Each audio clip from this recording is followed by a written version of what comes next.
সালাত টুপিবিহীনভাবে আদায় করলে সালাতের পরিপূর্ণ সওয়াব আপনি পাবেন। কারণ সালাতের সাথে টুপির সম্পর্কটা আসলে আমরা যেরকম মনে করি এরকম না। কারণ হলো টুপি পরা এটাকে অনেক ওলামা কেরাম সুন্নত বলেছেন, তবে সেটা সুন্নতে আদাহ, সুন্নতে ইবাদত নয়, অর্থাৎ অভ্যাসগত সুন্নত। নবী সাল্লাল্লাহু আলাইহি ওয়াসাল্লাম বা সাহাবীরা পড়েছেন, এটা প্রমাণ পাওয়া যায়, কিন্তু এটা পড়লে কোনো ফজিলত আছে, আলাদা কোনো নির্দেশ আছে এরকম নাই। আর নামাজের সময় মাথা ঢাকতে হবে এরকম আলাদা কোনো নির্দেশ নাই। তবে হ্যাঁ, সালাতের সময় আপনার আল্লাহ সুবহানাহু ওয়া তাআলা নির্দেশ হলো ইয়া আইয়ুহাল্লাযীনা আমানু খুযু যিনাতাকুম ইনদা কুল্লি মসজিদ, তোমরা প্রত্যেক সালাতের সময় সুন্দর পোশাক আশাক গ্রহণ করো।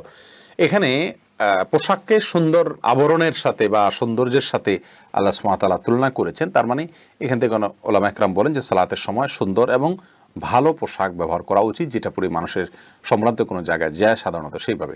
অতএব আমাদের দেশে যেহেতু সালাতে মানুষ টুপি পরে সালাত আদায় করে, টুপি ছাড়া কেউ পড়ে না, অতএব আপনি টুপি পরে সালাত আদায় করাই উত্তম আমরা বলবো। কিন্তু টুপি পরে সালাতে করতে হবে এরকম কোনো বাধ্যবাধকতা নাই। কেউ টুপি ছাড়া সালাতে করলে কোনো অসুবিধা নেই, কারণ টুপি পরাটাই ইসলাম শরীয়তে কোনো গুরুত্বপূর্ণ বিষয় নয়।